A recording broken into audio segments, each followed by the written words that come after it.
मैं शर्मा आप सभी का स्वागत करती हूँ हिमाचल की स्टीक बात में। जैसा कि मैंने आप सभी को कहा था कि मैं पत्रकारिता में वापसी कर रही हूँ, तो हाँ जी, मैं पत्रकारिता में वापसी कर चुकी हूँ और मैं एक नया शो स्टार्ट करने जा रही हूँ, हिमाचल की स्टीक बात। जी हाँ, जैसा कि लोग मुझे कहते हैं कि आप बहुत ही ज़्यादा कड़वा कहती हैं और बहुत ज़्यादा स्टीक बात करती हैं, तो उसी को लेके जो है मैंने एक अपना शो स्टार्ट किया है जिसका नाम है हिमाचल की स्टीक बात। इसमें मैं हिमाचल की बात करूंगी, हिमाचल की वो बातें करूंगी जो लोगों की जुबानी होती हैं, मगर वो बातें जो है वो एक पब्लिक प्लेटफॉर्म पे नहीं आ पाती हैं। तो लोगों की वही बातें जो हैं, अल्फाज मेरे होंगे, बातें उनकी होंगी, तो वही बातें जो है मैं आपके सामने रखूंगी। हिमाचल की बिल्कुल सटीक बात जो कि कुछ लोगों को कड़वी भी लग सकती हैं और कुछ लोग मेरी इन बातों से सहमत भी होंगे और कुछ लोग मेरी इन बातों से मेल नहीं खाएंगे। तो आइए शुरू करते हैं हिमाचल की सटीक बात। तो हिमाचल की सटीक बात के पहले एपिसोड में आज मैं बात करूंगी चुराहा विधानसभा की। जी हाँ, चंबा जिला की चुराहा विधानसभा। अब आप सभी ये सोचेंगे कि मैंने चुराहा विधानसभा ही क्यों चुनी। हिमाचल में तो शिमला, धर्मशाला, ऊना, हमीरपुर ऐसी बहुत सी हॉट सीट्स हैं जहां पर बहुत बड़े बड़े दिग्गज जो हैं वो लड़ते हैं, चुनाव लड़ते हैं। अब आप लोग सोचेंगे कि चुराहा विधानसभा ही क्यों, इतनी सारी हॉट सीट्स होने के बाद मैं चुराहा विधानसभा की ही क्यों बात कर रही हूँ।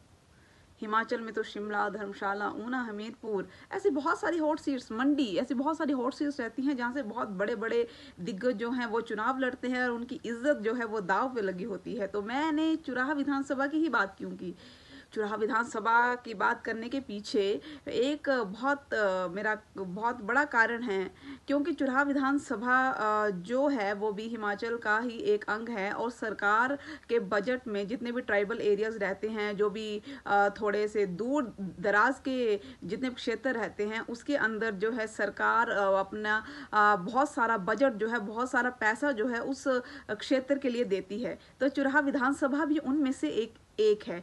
तो हम इसी के माध्यम से बात करेंगे कि सरकार ने उस क्षेत्र में कितना विकास किया है, वहाँ के विधायक ने कितना विकास किया है, वहाँ की राजनीति क्या है, वहाँ के विधायक जो हैं उनका जनता के प्रति रवैया क्या है, जनता का उनके प्रति रवैया क्या है, और किस तरह से कांग्रेस बीजेपी के समीकरण वहाँ पे रहते हैं, और सरकार क्या उस क्षेत्र में जो एक ट्राइबल एरिया भी हम कह सकते हैं, उस एरिया में क्या मूलभूत सुविधाएं जो हैं उन लोगों को मिल पा रही हैं कि नहीं मिल पा रही हैं, इन सभी के बारे में हम बारी बारी से चर्चा करेंगे।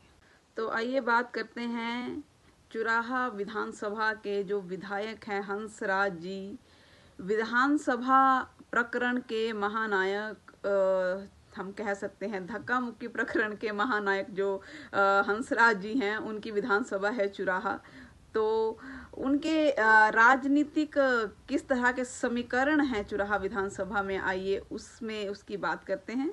उनके पिताजी जो हैं वो एक फीटर का काम करते थे, जो कि 2 साल पहले जो हैं वो रिटायर हो गए हैं, और इनका एक बेटा है, 2 बेटियां हैं। 2 बेटियां इनकी हैं, एक बेटा इनका है, और साथ में इन्होंने अपनी पढ़ाई जो है वो एमफिल तक की है, एमफिल तक ये पढ़े हुए हैं, और उसके बाद उन्होंने अपने ही क्षेत्र के महाविद्यालय जो चुराहा महाविद्यालय है, कुछ समय तक वहाँ पर इन्होंने अपनी सेवाएं भी दी। जब ये वहाँ पर अपनी सेवाएं दे रहे थे, उसी के दौरान 2010 में जब पंचायत के चुनाव हुए थे, तब इन्होंने बोंदेड़ी वार्ड से जो था वो जिला परिषद का इलेक्शन लड़ा था, और जिला परिषद का इलेक्शन लड़ने के बाद ये जो थे ये जीत के आए थे। जब ये जीत के आए, उस दौरान जो था विधानसभा जो चुनाव थे वो भी नज़दीक आ रहे थे, और 2003 और 2007 में जो वहाँ के पुराने विधायक थे मोहन लाल, वो काफ़ी ज़्यादा बार हार चुके थे। 2 बार हारने के बाद 2003 में उन्होंने हार का मुंह देखा था, 2007 में उन्होंने हार का मुंह देखा था। चुराहा के जो बीजेपी के जो लोग थे, जो वहाँ का कैडर था, वो बहुत तरीके से परेशान हो गया था। वो एक नए चेहरे को देखना चाहता था, तो नए चेहरे को देखने की चाह में ही जो था 2012 में जो टिकट था वो हंसराज जी को दिया गया। मोहनलाल के बाद 2012 में एक चेहरा जो था वो डीएस ठाकुर के रूप में भी देखा जा रहा था, परंतु एकाएक कुछ समीकरण इस तरह से घूमे, हमीरपुर से समीकरण कुछ इस तरह से घूमे, कुछ एक प्रशासनिक अधिकारियों ने भी काफ़ी ज़्यादा मदद जो है वो की थी, हमीरपुर से ही सही कुछ इस तरह के समीकरण बने कि हंसराज जी को जो थी वो टिकट जो थी 2012 में दे दी गई और डीएस ठाकुर ने भी उनका भरपूर सहयोग किया उनके जीत की तरफ ले जाने के लिए। परंतु आज के समय में, आज 2017 में जीतने के बाद अगर देखा जाए तो जो समीकरण जो हैं लोगों की भी बातों की अगर माने, जो लोगों ने बातें कही हैं अगर उनकी, जिसने जीत की ताज की तरफ उन्हें पहुंचाया था आज के समय में विधायक महोदय, और उस जो हम बोल सकते हैं जिसने उनकी नैया पार लगाई थी, उनके बीच में बहुत ही ज्यादा विरोधाभास देखा गया, बहुत ही ज्यादा मतभेद जो है उन दोनों के बीच में देखा जा रहा है। 2012 में जब वो जीत के आए थे तो हमारा भी उनके साथ मिलना जो है वो धर्मशाला विधानसभा में होता रहता था। जब भी धर्मशाला में विधानसभा लगती थी तब वो और भटियात के जो विधायक थे जरियाल जी, ये दोनों काफ़ी घनिष्ठ मित्र थे। मगर आज के समय में राजनीति है, कुछ भी होता है, कुछ भी चलता है, आज के समय में दोनों के राजनीतिक समीकरण कुछ मेल नहीं खा रहे हैं। तो आज के समय में थोड़ी सी मित्रता में जो है, भटियात और चुराहा की मित्रता में जो है आज के समय में थोड़ी सी एक खटास आ चुकी है। और जिस तरह से हम चुराहा विधानसभा की बात कर रहे हैं तो लोगों के बीच में कुछ एक ऐसी बातें भी निकल के सामने आई हैं कि कहीं ना कहीं 2017 में जीतने के बाद जो है विधायक महोदय जो है उन्होंने कुछ एक लोगों को, जो चुनिंदा लोग जो है उनको जो है सीने से लगा लिया है। जो पुरानी लीडरशिप जो भाजपा की थी और जो कुछ आरएसएस के लोग थे चुराहा क्षेत्र के, चुराहा विधानसभा के, उनको टोटली ही साइडलाइन कर दिया गया है। किस तरह से जो पुरानी भाजपा की लीडरशिप थी चुराहा में, उनको साइडलाइन किया गया और उसका खामियाजा क्या भुगतना पड़ा, ये इन पंचायती राज चुनावों में साफ देखने को मिला। जिस तरह से 2 जिला परिषद जो थे वो भाजपा के जो थे प्रत्याशी थे वो इन पंचायती राज चुनावों में लड़े थे। एक था 2010 में जहां से विधायक ने स्वयं जिस वार्ड से जिला परिषद वो जीत के आए थे, बोंदेड़ी वार्ड, और दूसरा वार्ड जो था वो था चांजू वार्ड।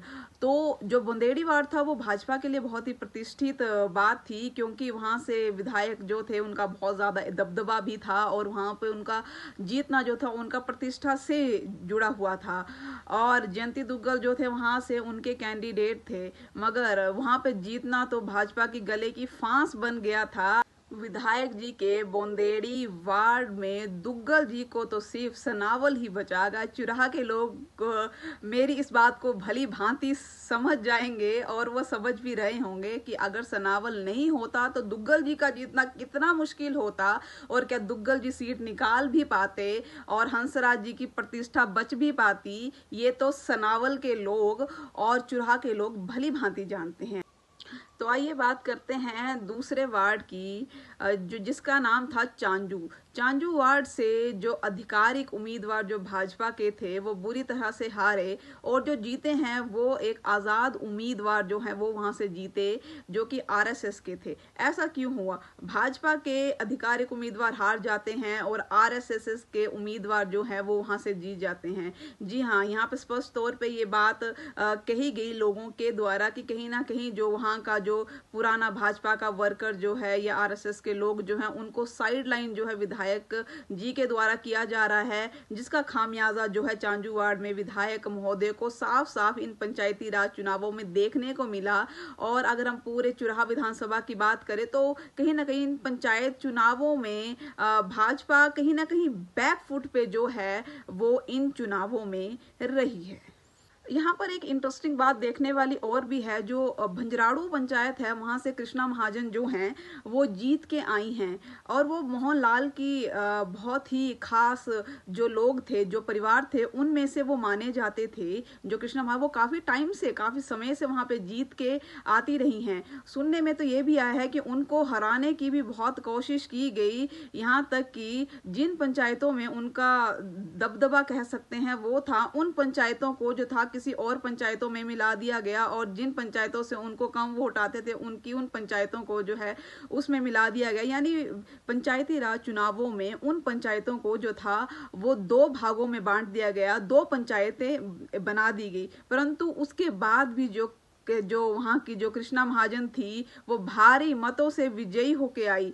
तो इसके पीछे भी एक बहुत बड़ा राजनीतिक समीकरण हम कह सकते हैं जो है कि इतना राजनीति होने के बाद भी जो है वहां पर कृष्णा महाजन का जीतना 2022 में कुछ नए समीकरण तो नहीं बना रहा। जिस तरह से चांजू वार्ड में जो है आरएसएस के इंडिपेंडेंट कैंडिडेट जीत के आते हैं और उसके बाद भंजराड़ू पंचायत में जो है उनको हराने की कोशिश की जाती है कृष्णा महाजन को और उसके बाद भी वो भारी मतों से विजयी होके वहां पर आती हैं, तो ये संकेत तो कुछ कहते हैं कि 2022 में कुछ तो बड़ा होने वाला है।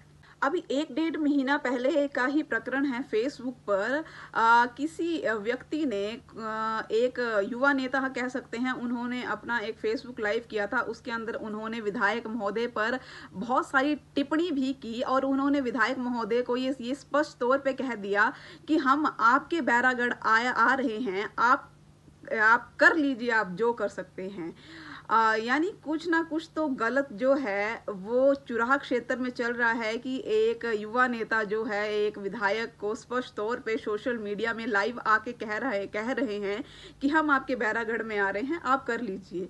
तो ये भी संकेत जो है ये कुछ अलग से संकेत जो है राजनीतिक समीकरण जो है ये बना रहे हैं। और जिस पंचायत का वो युवक है उस पंचायत में जो राजपूत वोट है वो बहुत ही ज्यादा है और वो राजपूत वोट जो है वो सब का सब जो है वो भाजपा समर्थन का राजपूत वोट जो है वो है। उस पंचायत के जो युवा नेता है वो इस तरह से कह रहे हैं, तो कहने के पीछे कुछ ना कुछ कारण तो जरूर होगा। विधायक के साथ साथ में अभी एक और नाम जो चुराह विधानसभा से है वो निकल के सामने आ रहा है, जो है जय सिंह। जी हाँ, वो हिमाचल SC/ST कॉरपोरेशन के चेयरमैन हैं, जो कि बहुत ही ज़्यादा सक्रिय जो है आज के तारीख में चुराह विधानसभा में देखने को मिल रहे हैं। पहले भी ये एक टिकट के दावेदार जो थे वो चुराह से रहे हैं, परंतु उन पे हमेशा एक एलिगेशन लगता रहा कि इन्होंने हमेशा चंबा से इलेक्शन लड़ा है। चंबा के पार्षद ये रहते थे जब भी वहां से इलेक्शन होते थे, तो इसके कारण जो था चुराह ने कभी इन्हें अपनाया नहीं, परंतु उन्होंने चुराह के लिए काम तो किए हैं। अब जिस तरह से वो जो है जय सिंह जो हैं वो चुराह में सक्रिय हो रहे हैं और जिस तरह से जो उनको जो है वो समर्थन जो है संगठन की तरफ से भी जो चुराह के लोग उनको दे रहे हैं, ये भी कहीं ना कहीं 2022 में कुछ बड़ा होने का अनुमान देता है।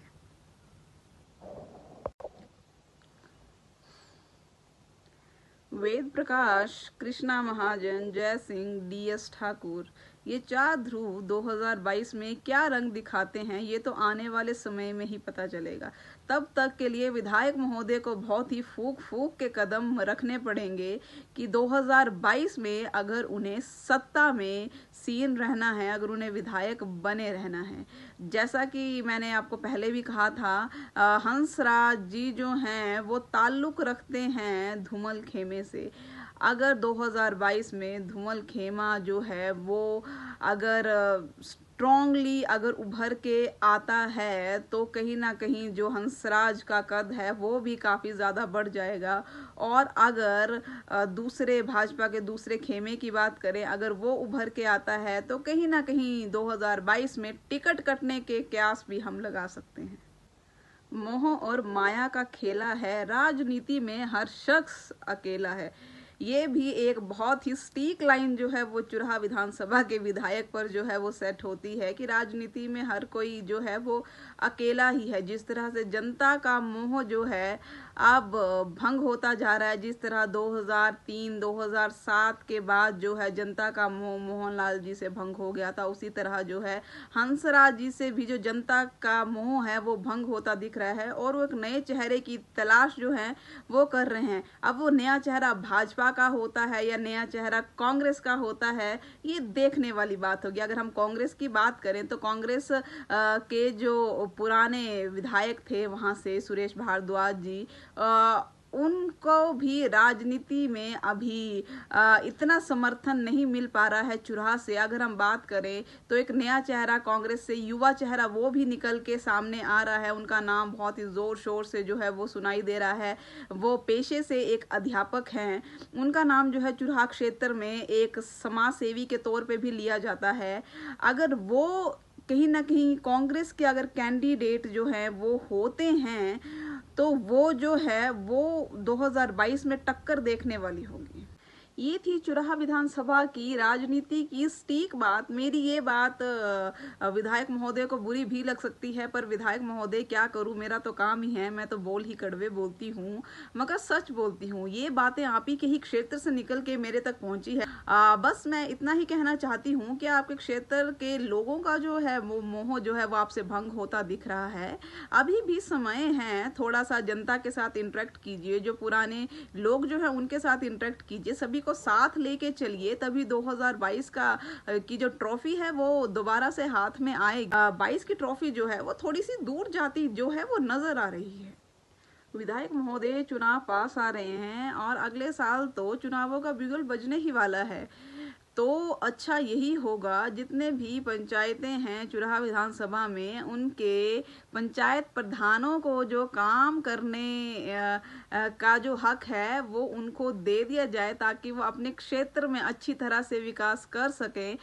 तभी वो आपको 2022 में समर्थन देंगे। अगर कुछ एक लोगों के द्वारा उनके कामों में जो है वो रोड़ा अड़ाया जाएगा, या कुछ एक लोग उनको उनकी तरह से पंचायत में विकास नहीं करने देंगे, तो 2022 में परिणाम कुछ भी हो सकता है। विधायक महोदय को हमारी बातें कड़वी तो बहुत लगेंगी, पर विधायक महोदय दवाई भी कड़वी होती है, मगर उसका गुण थोड़े दिनों के बाद आता है। अगर आप हमारी कई बातों पे अगर आप अमल करेंगे तो 2022 में जीत आपको अवश्य मिलेगी। बस अपनी जनता की सुनिए, जो जनता आपको कहती है वो काम करिए, और अपने क्षेत्र के विकास के बारे में सोचिए। इतने ज़्यादा हाइड्रो प्रोजेक्ट्स होने के बाद भी चुराह उस लेवल का विकसित क्यों नहीं है? क्या कभी आपने सोचा है? ये थी कुछ कड़वी बातें। हमारी कड़वी बातें जो हैं वो विधायक महोदय के सीने पे तीर की तरह तो चुभेंगी। आप जनता से संपर्क साधे रखिए, पुराने लोगों को गले से लगाइए। हम ये नहीं कहते नए लोगों को छोड़ दीजिए, नए लोगों को भी गले से लगा के रखिए, मगर पुराने लोगों को यूं साइड लाइन ना करें कि उसका परिणाम जो है 2022 में सामने स्पष्ट दिखाई दे आपको। चुराह में इतने ज़्यादा हाइड्रो प्रोजेक्ट्स हैं, इतना ज़्यादा पैसा चुराह में है, सरकार की तरफ से चुराह को हमेशा ही कुछ ना कुछ मिलता रहा है, तब भी चुराह उस तरह का विकसित क्यों नहीं हो पाया है? क्या कभी सोचा है आपने?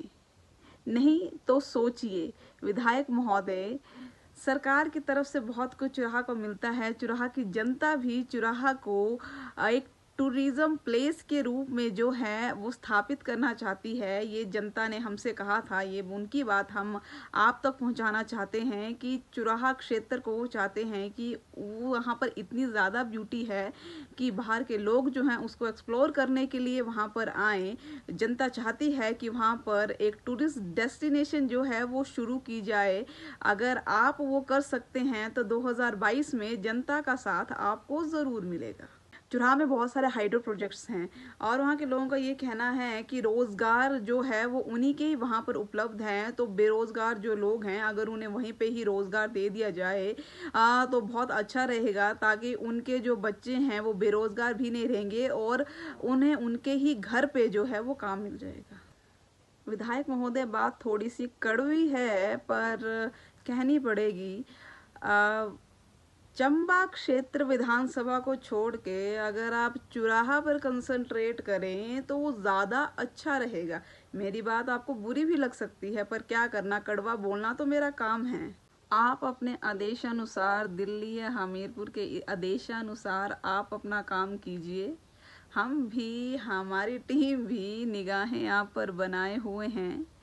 किस तरह से चुराहा विधानसभा में जो है वो विकास के कार्यों को गति दी जाती है, उस पे भी हमारी निगाहें बनी हुई हैं। अभी तो फिलहाल के लिए बस इतना ही, और विधायक महोदय से बस हम इतना ही कहना चाहेंगे कि जितना ज़्यादा हो सकता है वो जनता से संपर्क कीजिए, जितना ज़्यादा हो सकता है उनके काम कीजिए, ताकि 2022 में आपको जीतना मुश्किल ना हो, और जो रूठे लोग हैं उन्हें आप जल्दी मना लीजिए। तो इसी के साथ ही आज की पेशकश में बस इतना ही। आपके साथ फिर मुलाकात होगी, तब तक के लिए नमस्कार। आप मुझे फॉलो कर सकते हैं फेसबुक पे, यूट्यूब पे, ट्विटर पे। डायरी टाइम्स के साथ बने रहिए, और डायरी टाइम्स के पेज को लाइक कीजिए, फॉलो कीजिए। ट्विटर पे जाइए, इंस्टाग्राम पे जाइए, फेसबुक पेज को लाइक कीजिए, यूट्यूब को लाइक कीजिए। और अगर आप इंग्लिश में न्यूज़ देखना चाहते हैं, अगर आप इंग्लिश में आपको अच्छा लगता है न्यूज़ देखना, तो वो आप हमारी वेबसाइट पे भी देख सकते हैं, जिसका लिंक जो है वो नीचे दिया गया है। और डायरी टाइम्स को जो है वो लाइक कीजिए अगर आप मुझे फिर से लाइव देखना चाहते हैं। अगर आपको मेरी कई बातें जो हैं, अगर आप मेरी बातों से कहीं ना कहीं सहमत होते हैं, अगर आपको मेरी बातें पसंद आती हैं, तो डायरी टाइम्स को यूं ही देखते रहिए। आपसे जल्द ही अगली एपिसोड में मुलाकात होगी, तब तक के लिए नमस्कार।